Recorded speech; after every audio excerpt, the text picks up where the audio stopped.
is this working?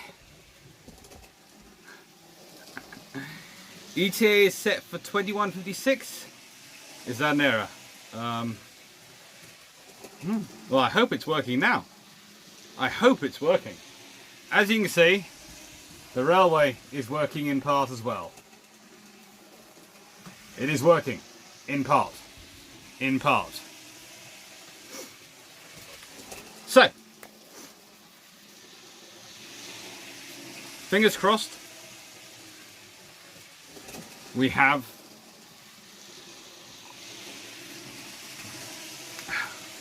a working system. And fingers crossed people can see me. Hello!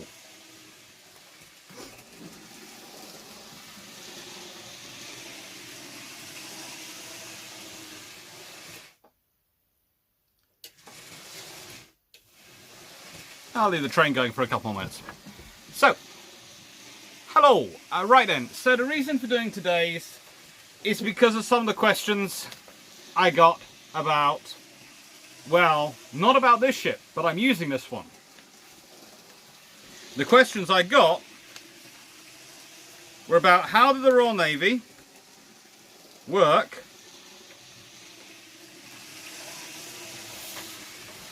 with these OPR Pirwin. Hello Mike, hello Drakenfennel, hello Mr. Ripper Wallace, and hello King of Sparta. So,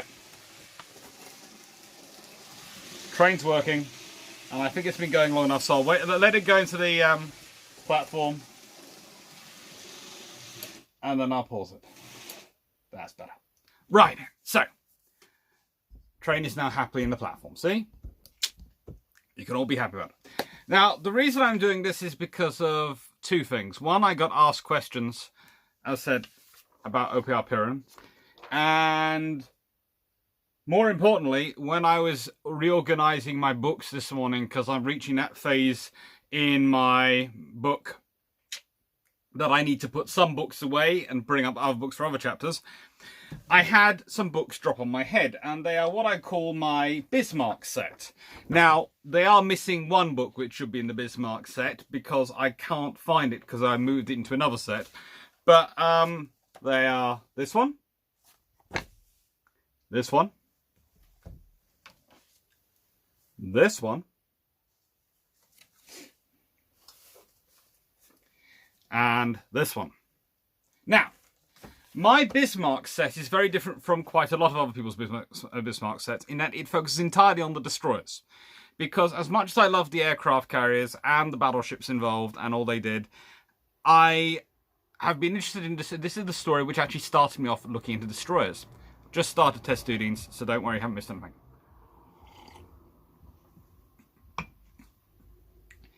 The reason I look at this from destroyers is when I was first doing my research for my PhD thesis, I'm going to kick myself forever because I turned off my recording system at this point and was just chatting away with a naval officer, or a very much retired naval officer, communication specialist.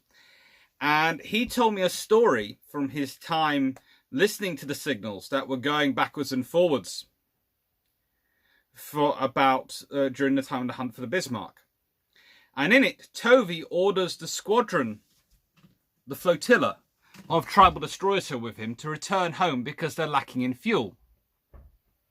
This flotilla includes HMS Tartar, which Sub-Lieutenant Ludovic Kennedy was aboard, and this is why his book is so cool for this.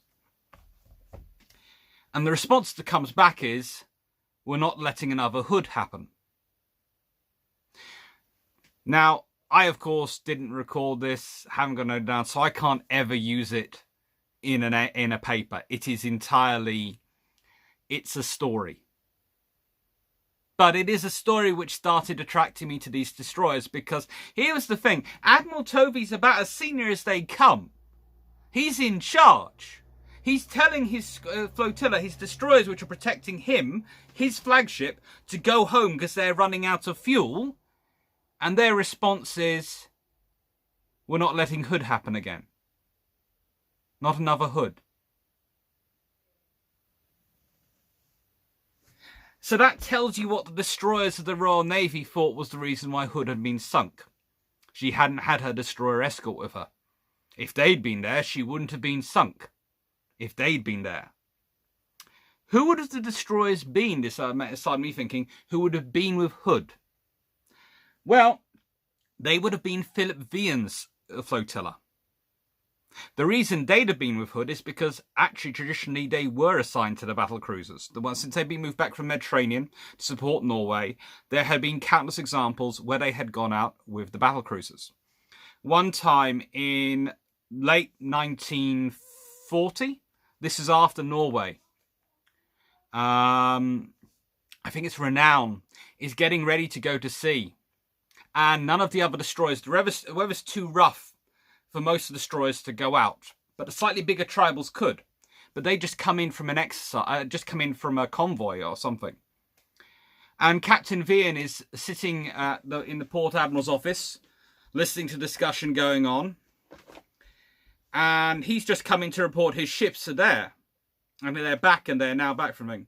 And he turns to his chief petty officer and goes, go back and get the flotilla ready. Pass the orders.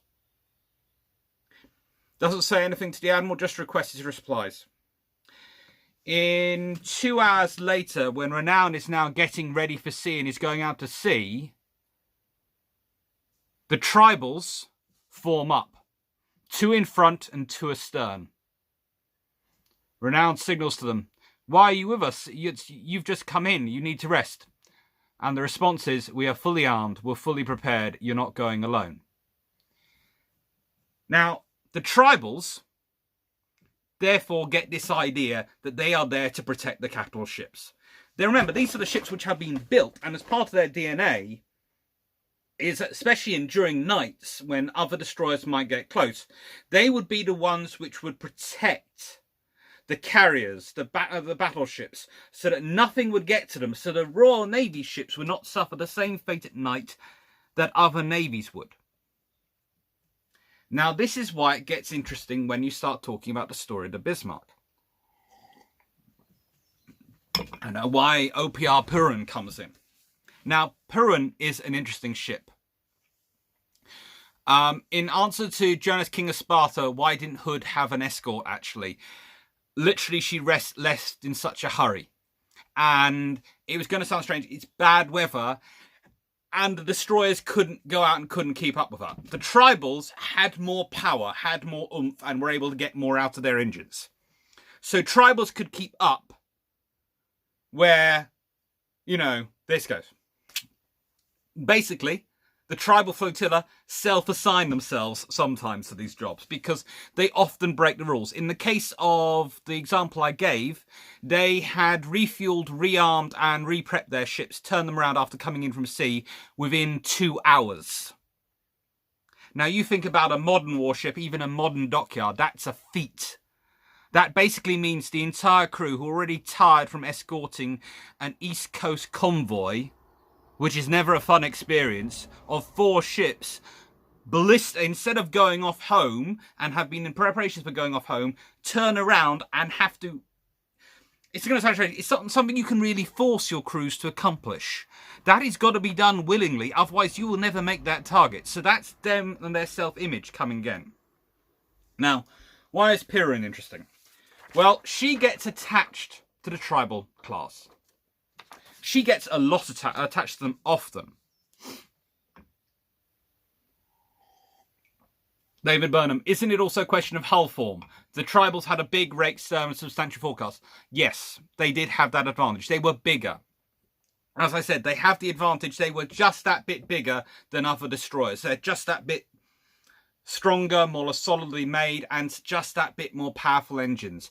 Everything's just... And one of the things that's most interesting about them is that they can often get more power out of their engines because the maintenance, because they've got more space in there, is easier for it to be done.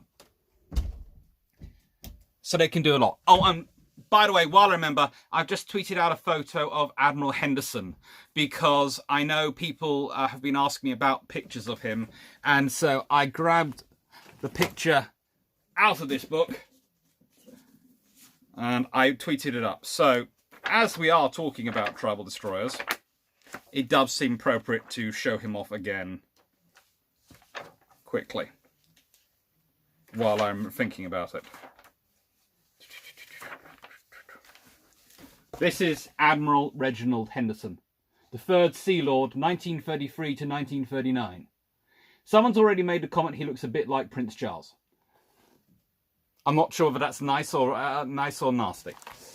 We'll leave that one to one side though. So, this convoy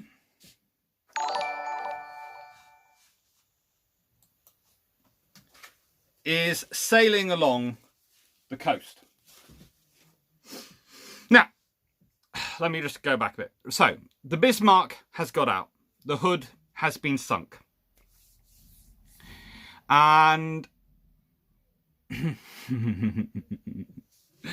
the Bismarck has just got out and got round, and the Royal Navy, how it reacts to the hood being sunk, the news of the hood being sunk, is very interesting. There are ships coming from everywhere. All the hunter groups are engaged. But one force is travelling along the west coast of Africa with a convoy. This is Philip Vian's squadron. He has got with him Pirin, N-class destroyer, commanded by one of the legends of the Polish Navy, Polski. It is an absolutely daredevil unit. And to quote him and many other people later in the war, there isn't any unit he'd prefer to be than with the tribals. This is, of course, what they're hunting. And all these pictures are up on Twitter. I've just had them tweeting out.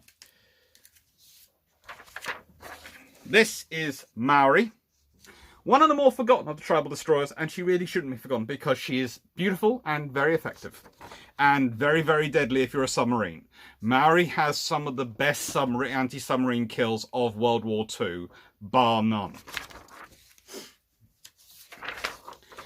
HMS Sikh, who, if you're an Italian battleship, you keep well away from because she's scary. We'll get into that another time. HMS Zulu. Because if you get beaten by a tribe in war, you automatically name a ship for them. Because they're obviously good at fighting and you want the ship to be good at fighting. And of course, Vian's command ship, HMS Cossack. Now, they have a C-class cruiser with them, who's very annoyed that they can't actually leave the convoy and go with them, and actually gets left behind because they are running, they go too slowly. They won't go fast enough to keep them up. Pirin, Polski actually complains twice after the Bismarck affair to different admirals that he almost got left behind by the tribals because they were raking on the speed that much. Now, here is the interesting thing with this. Yes, Badham. Sikh was scary to Italian cruisers too. Sikh was scary to pretty much everyone who ever fought her. In fact, HMS Sikh is one of those names which should be returned to if the Royal Navy wants a warship which can scare anything it comes across. So, as they are sailing away, they get orders, leave the convoy, come and escort our battleships. Vian changes his orders somewhat. He decides that as he's going to have to cross most of the Atlantic, and this is Ludovic Kennedy's book, to get up to here, because he is all the way down here. He's well off the map, okay? To get up to here and get to the point where he's going to get involved, and they do get to get involved about here. He's not going just to escort battleships.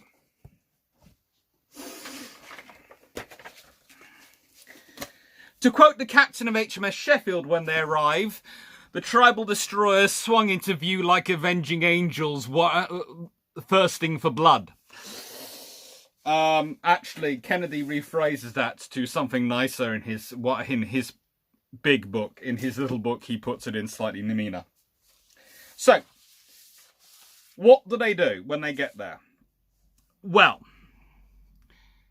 there is a little competition. come up.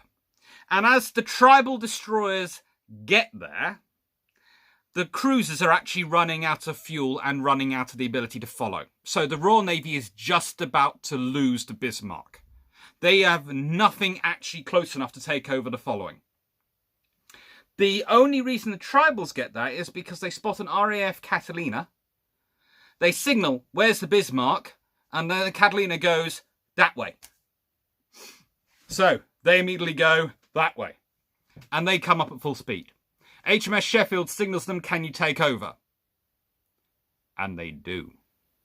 Now, their exact orders that they get at this point from Tovey, who's realised what has happened, and the fact that they have missed his task group and the signals he's given them by many, many, many, many, many miles. And Royal Navy navigators are not that bad. So,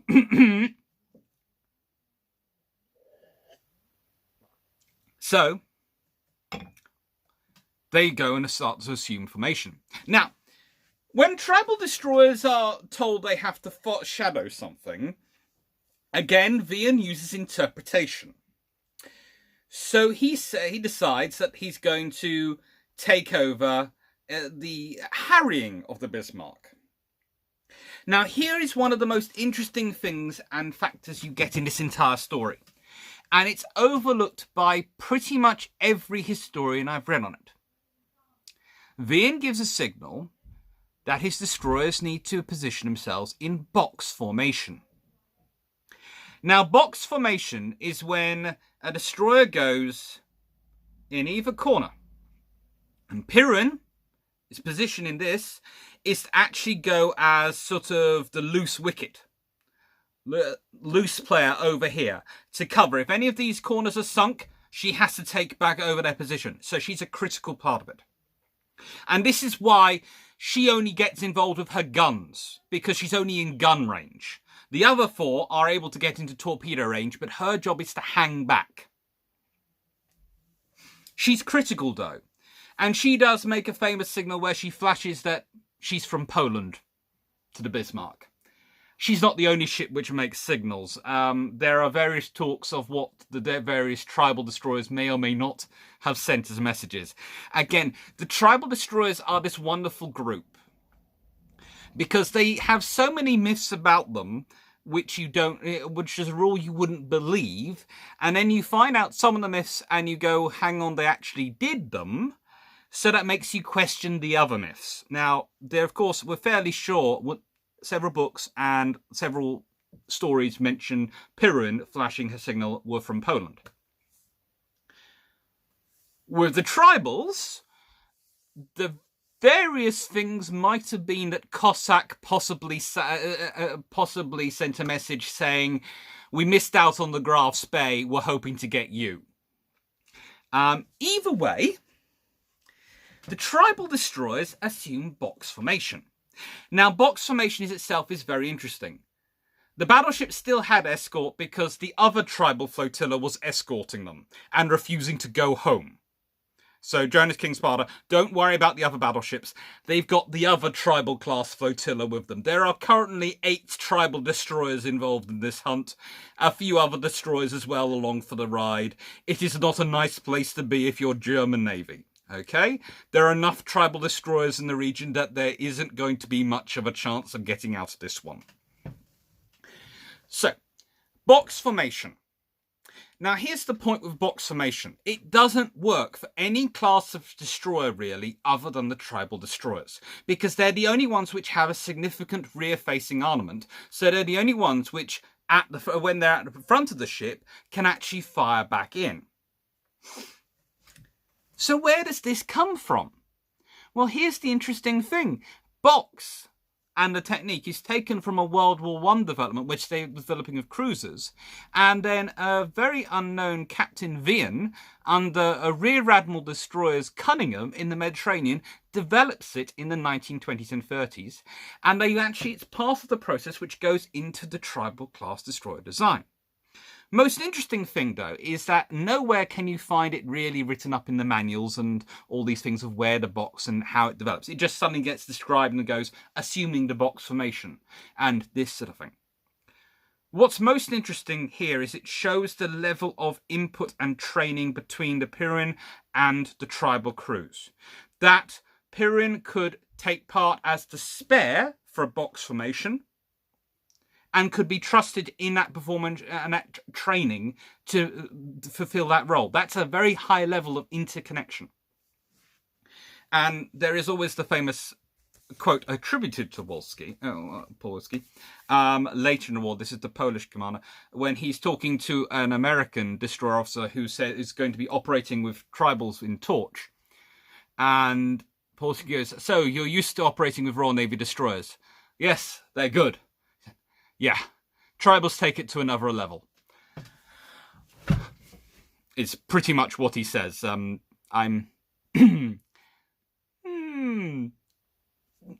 I know children might end up watching this program, so I have to be careful sometimes with language. Anyway, so they take up their position. And during the night, they keep on attacking. Okay? The Bismarck gets no sleep. They lose, as individual ships lose contact lose contact over the night, and there's a constant fight to keep in contact with the Bismarck.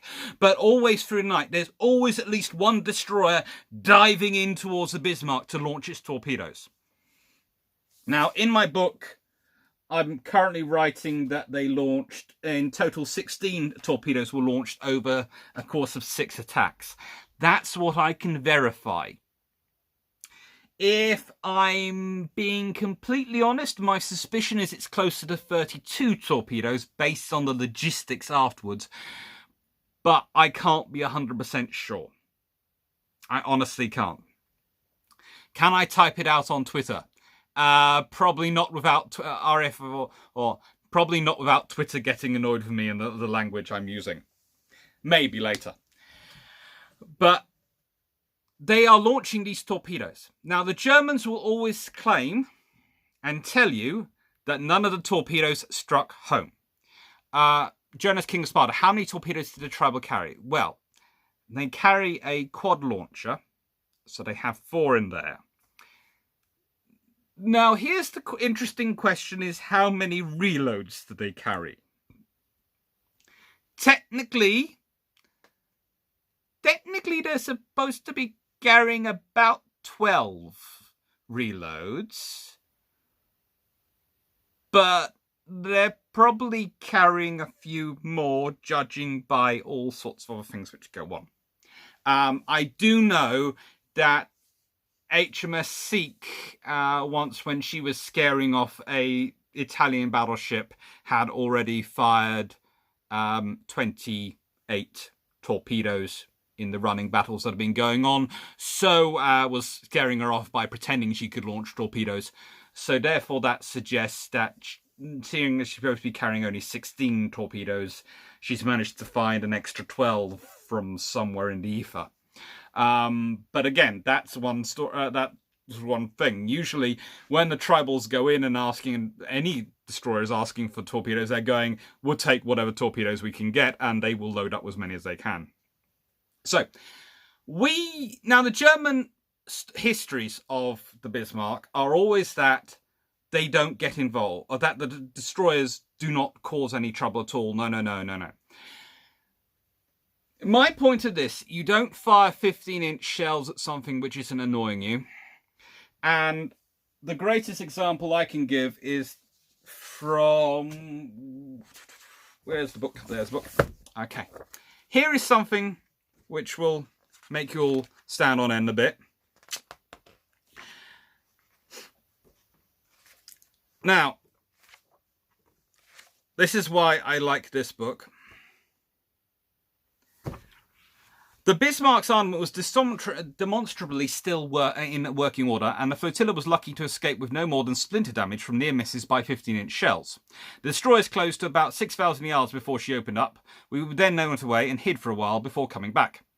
In the middle of the night, the radar operator reported strange shapes on the radar screen which were moving between the Bismarck and the Cossack. The signals officer realised that they were shells fired at the Cossack. Yes. The Royal Navy was actually tracking the shells being fired at them. and the destroyers are managing to move quite well to get away from them. At various times, they are firing Star Shell, firing 4.7 inch, firing pretty much anything they can get at the Bismarck. The Bismarck is having a very, very bad night. And every now and again, just to make sure it really understands the situation it's in, all 4 tribals, that's the ship sitting each at the corner of it, so there's the Bismarck in the middle, there's a tribal sitting in each corner, broadcast their position loudly on the radios. They literally shout out almost beacon style a radio noise. And they do this specifically to tell Tovey where they are, so Tovey can guide in the battleships. Literally, Bismarck is currently sitting in a prison cell as it's moving, which it cannot get out of, and which is it keeps electrifying and attacking it. In a sort of electrified prison cell, but instead of electric, you've got torpedoes and shells coming towards you. It's a fun time for the Bismarck of an evening. Now, one of the big troubles is, of course, that the Germans claim that the battleship received no damage from the tribals, that they caused no problems at all. The tribals do claim some of their torpedoes hit. We can't really tell because of the way that the hull is hidden in the wreck that the Bismarck has landed. Basically, it slid down the sides of an inactive volcano, and so up to the waterline or higher in places, it's submerged in muck. But it's actually perfectly upright. It's please go look at the pictures of them. It's amazing. I'll tweet a link to it. And it's one of those things. So we will, until we can do a lot of underwater archaeology, we will not know whether any tribal destroyers actually hit their targets. My thinking is they probably did, and I've been noticing a debate recently on Twitter where it's often noted that the German pilots, whenever they're in a war, claim that they were being, when they were shot down by a Spitfire because it was far more honourable. I have a feeling, again, this is a scenario where the Germans will quite happily say that their battleship was sunk by battleships and won't admit that it was damaged by destroyers. Bad Home. It amuses me to no end imagining a big battleship desperately trying to get away from a wolf pack of tribals constantly shooting star shells and whatnot at her. Yes, it's something to imagine, because if you're thinking about all the history and all the way that we're looking at these ships traditionally, these destroyers should have been completely wiped out by the 15-inch shells. They should have been massacred by the Bismarck. And they're not. They're terrifying her. They're not allowing her to sleep or anything. Jonas, King of Spartans. How many of the Germans know that? There weren't many survivors. No, there weren't that many. So, but that's what they claimed. They claimed that there were no hits. They claimed that none of the explosions noted by the tribals actually took place. So that's it. So Pirwin doesn't get in range because none of the tribals get sunk. But she does exchange a lot of healthy 4.7-inch fire and provide quite a lot of support for the tribals, because as she's moving around, sometimes what she does is she fires off Star Shell, or one of the other tribals will fire off Star Shell to illuminate the Bismarck, while another tribal goes in to fire its torpedoes, which is pretty nasty and pretty effective.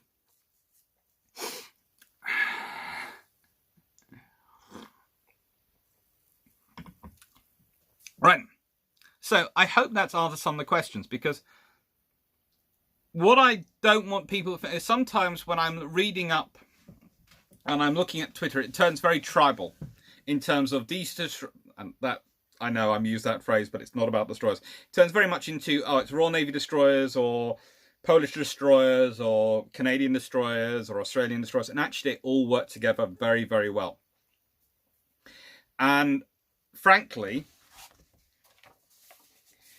here's the interesting thing, and the rather interesting point for this particular ship, for Polski. Now, and for Pirwin and her commander Polski. If they hadn't been out on convoy duty, and there's a reason they were on convoy duty, is pretty much a legacy of Norway, i.e. the Royal Navy's lost enough destroyers, had destroyers damaged, had bows had to be raised, all these things, that it's meant that all the ships are having to take duties, and they're down doing convoy duty because they need to do it. But here's the thing. If the tribals had been at home, them, and probably Piran, because I doubt they'd have kept her back if they were going to fight, would have gone out with Hood. And then you could have been dealing with a very interesting, different battle. Because they would have had full fuel tanks. And they would have had full torpedo loads. And they would have gone in for the kill. So here's the thing. Maybe Bismarck would have still got the lucky hit on the Hood. Maybe she would have. And it is a lucky hit. I know there's different debates on it. But honestly, getting that shot is like a 1 in a million shot. It's a lucky hit.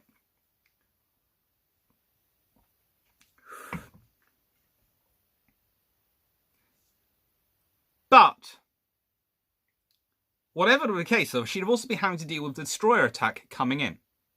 So she would have had the destroyers to focus on. She would have had cruisers to deal with, which were there. They had to hang back, but they were there. And they would have had Prince of Wales to deal with. I actually think that could have made a very big difference in that fight. I think even just 5 destroyers there could have made a massive difference in that fight. I don't know if Bismarck or Prince Eugen would have both got away from the fight. I'm damn sure, in the nicest way, and I do apologise for that language, that they would have both been quite severely damaged by the end of that fight. Because, again, it's looking at an example of Glowworm, but also it's considering Piran's own motivation. She's a Polish destroyer. The tribals and their understanding of their self-belief. You know, we've seen what Glowworm, we've seen what Gurkha did. In that fight, you have to bet. You can't bet on the tribals and Piran backing down. You can't bet on them not going in as hard as they can to get to the Bismarck. In which case, the Bismarck is dealing with a battle cruiser, a battleship, cruisers, and destroyers coming in as hard as they can. That's got to be Lutyen's nightmare.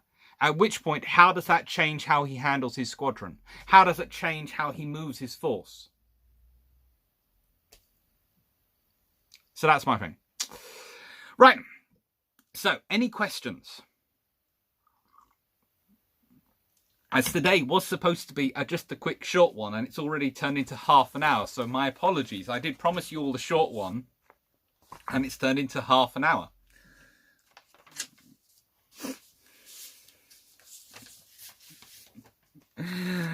It is France's fault. No. We know the only reason the Bismarck sank was because they scuttled her, not the torpedo shells and the raging inferno. Yes. There's always the history of that.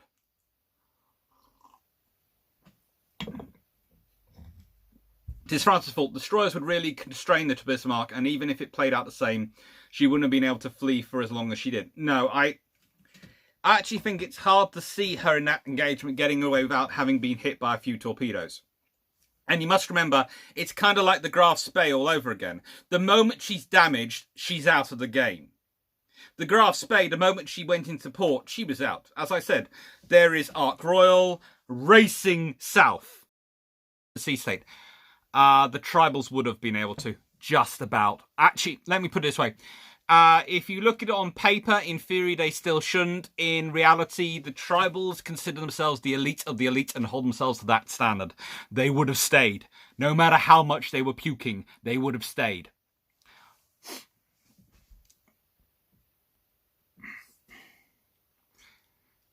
How would the Bandholm, how would the Bismarck have fared had she had destroyer support? Well, unfortunately, the tribals had rather taken care of that in Narvik. So she didn't have destroyer support. If she had destroyer support, things could have been very different. She could have had a very strong task force going out there. Was there any inspirations between tribals and Grom's project?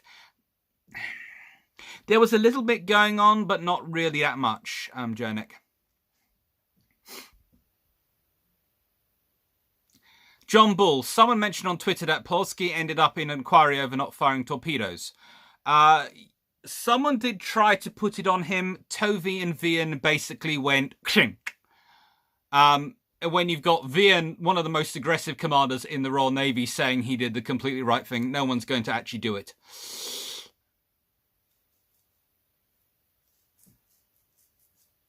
In place, I know it was considered by some in the Polish High Command or something. They seem to be talking about it. But as I said, Vian and Tovey took it apart. Drakenfidel, given Holland's plan was to try and engage Bismarck the previous night but missed her, would having destroyers still in company increase the chance of finding them and forcing a night dawn action? Yes. It's the tribal class destroyer's job is to hunt down enemy ships, is to find them. In a box formation, who, if anyone, coordinates their actions as a unit? RF4. That would be Cossack, and there's a reason why she takes a stern position and Vian in her. But there's also a high degree of training because this is knights. They don't want to give away their position by radio messages, by flashing signals. So it's very much a lot of training and a lot of judgment. It's a lot of dispersed command experience. So you've got to place a lot of faith in your subordinates and you can't micromanage them. It's one of the scenarios where if you micromanage them, you'll actually reveal their positions and make them easy to be wiped out. So you don't do that. You have to let them alone. You have to trust them with minimal control. It's a light touch command. Jonas, King of Sparta. To be honest, Western CAS pilots claim 10 to 20 times more tank kills than they got. Combat air support pilots. Destroyers overstating torpedo hits is also realistic. They are... And I would agree that torpedo destroyers can be overstating their hits.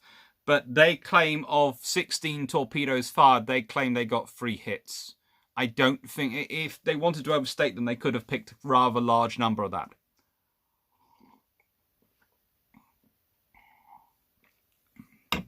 Dave Burnham.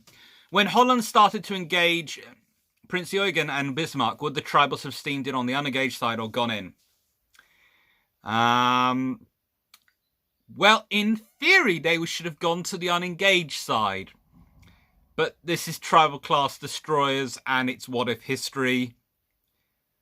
And frankly, in my experience of studying tribal class destroyers, at no point have they ever managed to end up on the unengaged side. They always seem to, whether by accident or purpose, end up on the engaged side. So I'm fairly sure they'd have gone charging in as hard as they could. And the Bismarck would have been in a scenario where did it focus its fire on the battleships, or did it deal with the destroyers, or did it divide its fire, and then it has to divide its fire control, and all sorts of issues come up. 'Tis France's fault. I would imagine torpedoes are easy to identify as if to hit, though rough seas would make it harder, I suppose. Yes, and it's at night, and they're going based on explosions in water and all sorts of things, so...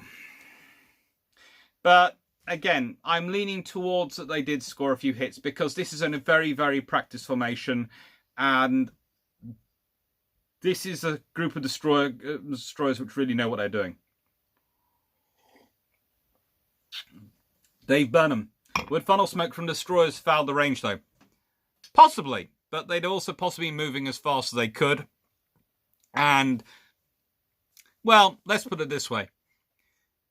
The battle cruisers were especially practiced with tribal destroyers in working with them. I'm sure they'd have found a way to make it work.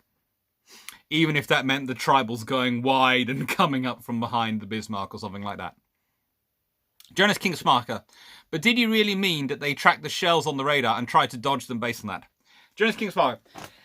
They really did track the shells on radar. Dodging them might be a bit far, but they really did track them on radar. As I said, it's not only the quote I most like is in this book on it, but actually they had a lot of discussions on it after World War II and even during World War II. There are lots of papers in the archives on it. They really were tracking the shells, and they did use a sort of general action to try and take sort of avoiding action. But remember, the shells are moving much faster than the ships can. So there's only so much they can do.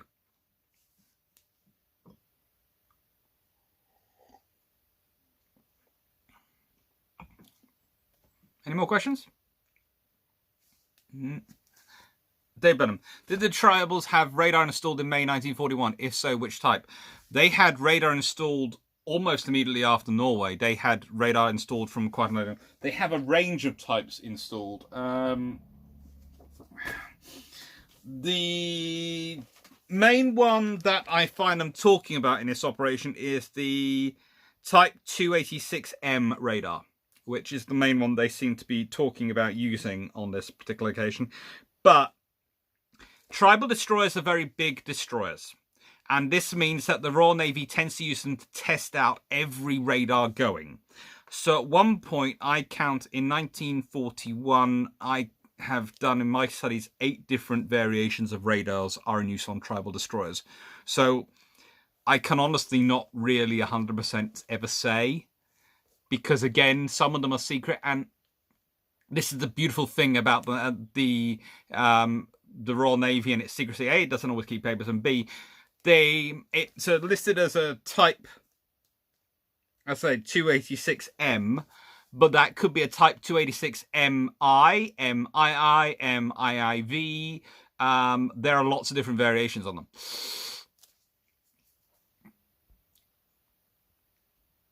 Tis Francis' fault. Do we know how many shells that Bismarck wasted on the tribals? Well, at one point, we know they were engaging Pirin. I can give you an exact example for. At 22:38, Pirin and Bismarck opened fire at each other, the Polish destroyer remaining under fire until she was out of range at 23:08. So the Bismarck was firing at her for half an hour. And she was firing at 23:42. Cossack, 4 miles from Bismarck, was near missed by a full spread of 15-inch shells, 5.9-inch shells, and splinters actually took out Cossack's radio aerials and damaged the motorboat. Wien also had a hat damaged in that particular exchange. Terrible, the Germans. No sartorial elegance.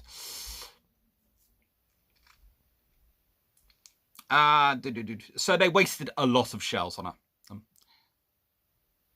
Banholm, so how likely is it that the modern RN gets a new trouble class? Seems like a missed opportunity not to use some of those names.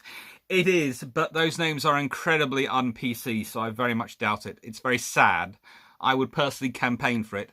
I think it's more likely we're going to get a battle class, and I really do hope for a battle class of destroyer. A battle class. If the Type 31s can be called a battle class, I'd be very, very happy. Gordon Collins, did the elite status of RN destroyers crews continue post 1945? Yes, it did. Pretty much up until you get the, I'd say the sort of until about 1960s. Then it's sort of once the Navy starts to shrink and the whole Navy becomes sort of an elite. That's when you have it sort of disappears, but also morphs into thing. I would say the destroyer view of themselves becomes the dominant view of the Navy of itself. The can-do attitude, the we will solve any problems. It's very much something which imbues the whole wider Navy. So it goes from being a destroyer elite to a naval elite.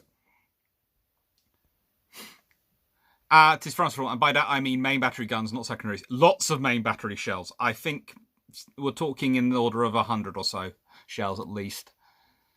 Michael Rose, did the Polish destroyer attached go on to take part in any further notable actions? Pirin has a humongous number of actions. If I can quickly track down her battle thing. Now, let me just check I'm on the English version of Wikipedia, because actually I do tend to end up on the Polish version of Wikipedia where I go hunting for her. But she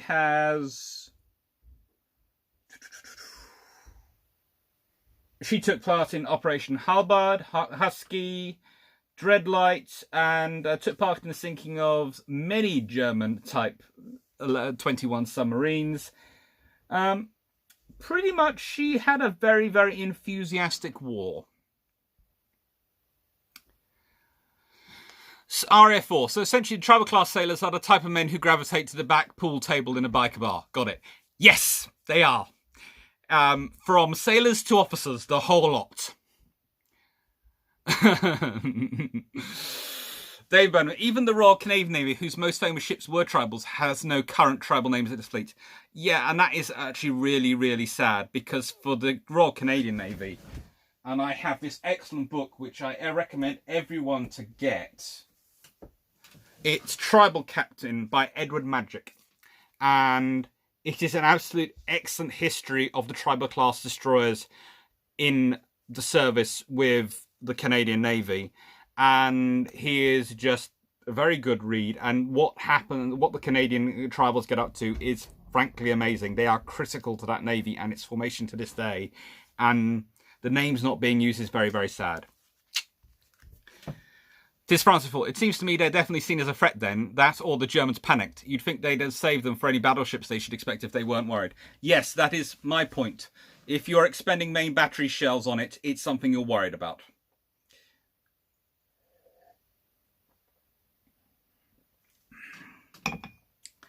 There is still a Tribal destroyer test Dudines in the world, because your question is, are there any Tribals still operational in other navies, and if not, when did the last go? The last Tribal destroyer still sitting there is HMCS Haida, which is sitting in Canada. I have her, she has a Twitter account, so she's well worth following, and she is my dream thing to visit. In fact, if I can make it as a research trip, I would really love to see it. Yes, Juno, you did I hear the Canadian Navy? You did hear the Canadian Navy. HMCS Haida is docked in Hamilton, Ontario as a museum ship. And you can go see her if you can get there. There she is. She is beautiful. She's a very good example of a war build Tribal class destroyer. But she is very much worth going to see and very much worth looking into the story of, because some of the things that she gets up to are actually covered in this book. And please do go and look it up. It's Tribal Captain by Edward Magic, and it's an excellent book.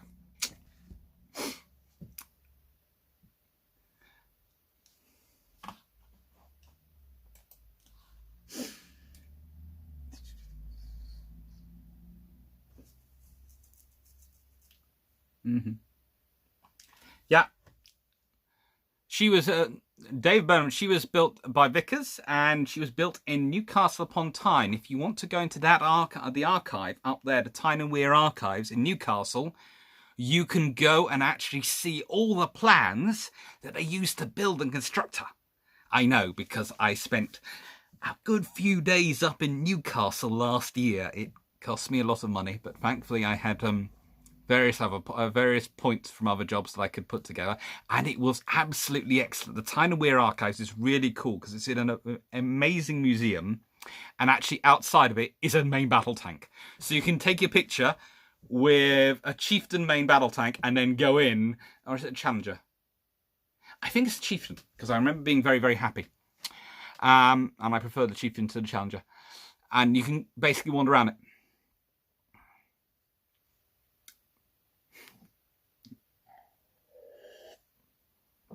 Jonas, King of Sparta. Yes, you definitely do need to visit HMS Belfast. That's always a good thing to go. And also, please go see HMS Cavalier in Chatham Docks. She's often forgotten, but she's a very interesting example of one of the more later war emergency destroyers. And she's very good to look at for that reason.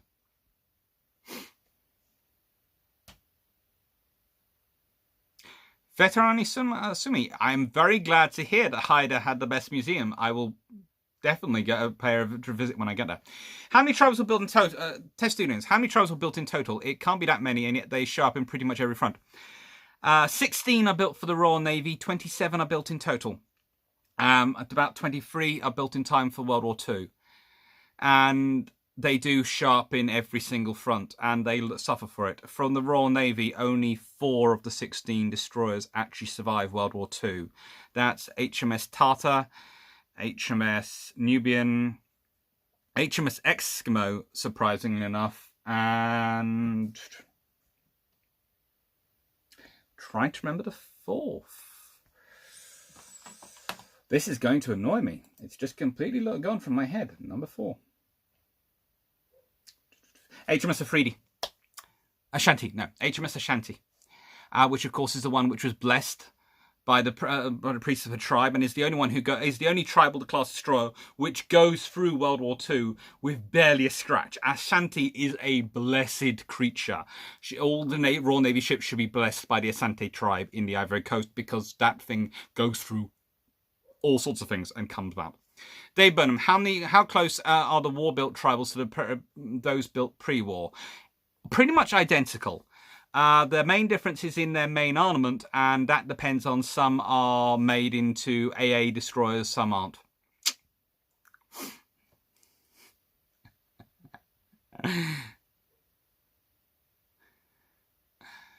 Jonas, King of Sparta. They saved Eskimo. After losing her bow in Norwegian fjord, how do you get that back home? She not only got back home, Eskimo got another bow attached. She'd lose it again in action. She'd get a third one attached, and she'd lose that. Basically, Eskimo survives World War II, but she has regular nose jobs for it. She's the only warship ever known to mankind to consider her bow an expendable weapon. Drakenfenel, HMS New Zealand in World War I, HMS Ashanti in World War II. It seems we have unlocked the secrets of naval invincibility. Yes, getting blessed by high priests works. Veteran Arasuma, HMS Javelin lost bow and stern and was reduced to less than half her length and survived the war. Yes, she did.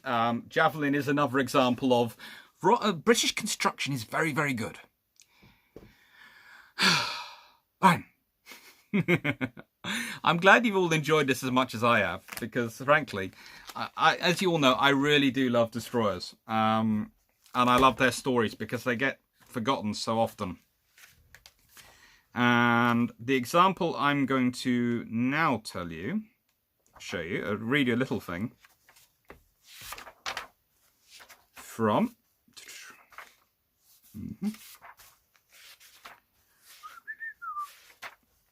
you boy.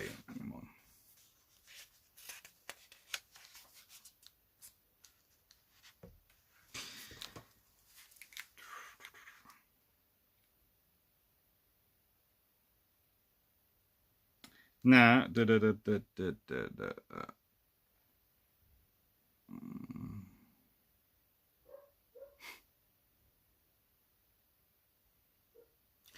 right. So here is the quote from the Battle in Atlantic. Now, remember, Ludovic Kennedy, his dad was the captain of HMS Rawalpindi, which was sunk earlier in the war. So,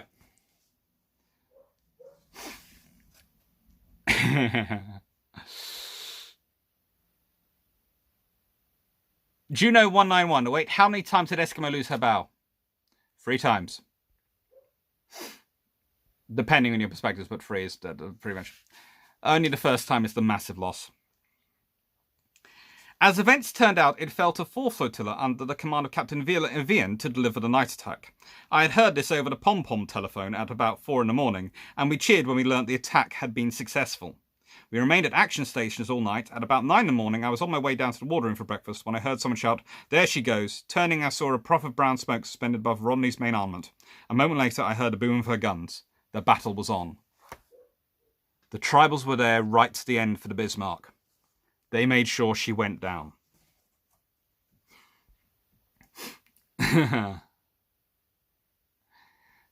When is book finished, and how do we get inscribed copies? Asking for a friend, David. It's going to be published hopefully in October by Pen and Sword, and I'm currently putting it together and hoping to get the pictures all together. Currently, I'm having trouble with getting the pictures all organised because everywhere where you go to get pictures seems to be shut down or suffering or all sorts of things. So it's a kind of cross fingers and pray to get the pictures in on time to get all going. Testimonials. From the last few vids I've seen, it seems that tribals travel in packs. Was that their main use? I remember them being built as destroyer leaders.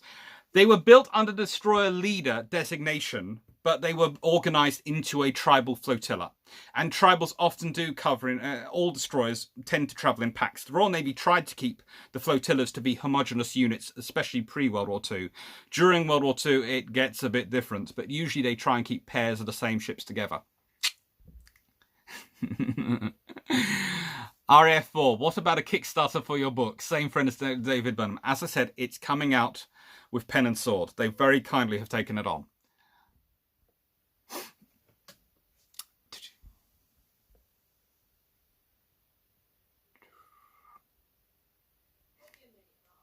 Bound Home. The funny thing is, before I saw your first video on the tribals, I saw British destroyers as something of an afterthought, given how many they lose. But they are far more interesting than most. They get lost so often because they're so used. Do you know 199? All with the same captain? No, different captains. It's the Eskimo experience. Tis France's fault. Here's the question on tribals. They're always flooring it. How frequently did their engines need overhauling? There was this thing developed in World War II where they had turbinitis. And that was basically engine troubles, which they frequently needed fixing. Will C910, lockdown notwithstanding, will there be a book launch event? Yes, hopefully everything going to plan and all out. The Lawton unit at King's College London have said that I can come and give a talk, which will be my second talk with them, public talk for people that anyone who wants to can come and see it in one of the evenings, and they'll also let me basically have books there and sign them for people and all those things.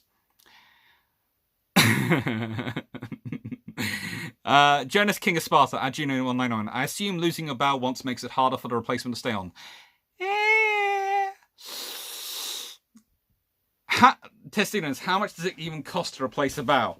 What I love most about this story is that there is a myth about it that it's the same master shipwright who gets the job every single time to fix the bow. I just had this feeling that poor man was going, not Eskimo again. I've just put a new one on her. I've just done it.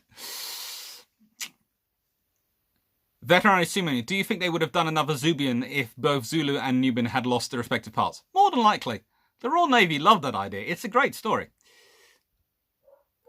David Burnham, it is remarkable how much war the tribals saw and how relatively their USN counterparts supported in some classes see. Yeah. This is the trouble of trying to write a book about 3 classes, tribal, battle, and their in classes. I have to be very careful not to include so much about the tribals that I forget the other 2. Right, I am now going to call this an evening because it was supposed to be only 20 minutes. It's now been an hour and I am going to go sort out my tea. So thank you very much for coming along. I hope you've all enjoyed it, and I hope you found it interesting about the hunt for the Bismarck and the RN destroyers and the Polish destroyers and how well they work together. They really did work very well together. And one of the interesting things I find is so often that these units do get attached to the tribals and the tribals work with them, in that it seems almost that these units, because tribals are slightly different, they're able to take in the other units far more easier, and the other units want to be with them. The very aggressive wants to be with the very aggressive, but all the Royal Navy destroyers are pretty aggressive. After all, for example, Glowworm. You don't do that if you're not an aggressive commander. Right. Thank you very much. I hope you've enjoyed, and take care. Have a nice evening. Now, is this going to work? Yes. Sorry, the button had disappeared.